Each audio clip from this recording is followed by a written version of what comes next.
নমস্কার সম্মানীয় দর্শক বন্ধুগণ, পশ্চিমবঙ্গ সরকারের তরফ থেকে ভূমিহীন কৃষকদের টাকা ছাড়ার প্রক্রিয়া শুরু হয়েছে।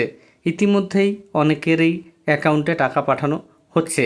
সেই প্রমাণটি আপনাদের আমি এই ভিডিওতে দেখাবো। পাশাপাশি অনেকেই জানতে চেয়েছেন এই যে ভূমিহীন কৃষক, এদের কত তারিখ পর্যন্ত টাকা দেওয়া হবে, অর্থাৎ অনেকেই টাকা পাননি, তারা প্রশ্ন তুলছেন টাকা দেওয়া কি শেষ হয়ে গেছে, সেটাও আপনাদের আমি এই ভিডিওতে বুঝিয়ে দেব। প্রথমে দেখুন এই প্রকল্পে গতকালকেই যে টাকা ছাড়া হয়েছে সেটা দেখুন।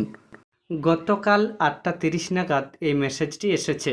এখানে লেখা রয়েছে, your claim of Rs 2000 other grants is released from Asansol to treasury and is scheduled to be credited to bank account number. এখানে দেওয়া রয়েছে অন 19/3/2026 এবং শেষে লেখা রয়েছে WBIFMS। পশ্চিমবঙ্গ সরকারের বিভিন্ন প্রকল্পের টাকা WABIFMS এর তরফ থেকে দেওয়া হয় এবং এই যে টাকাটি, এটি ভূমিহীন কৃষকদের জন্য।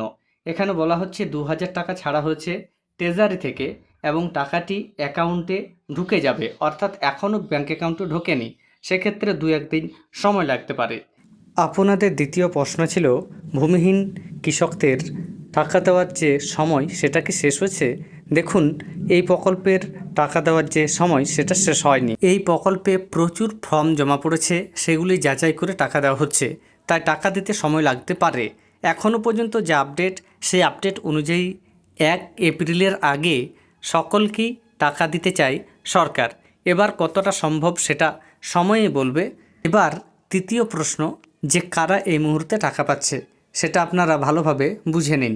যে সকল ভূমিহীন কৃষকের স্ট্যাটাসে পেমেন্ট ফাইল জেনারেটেড কথাটি এসেছে, তাদেরই এই মুহূর্তে টাকা দেওয়া হচ্ছে।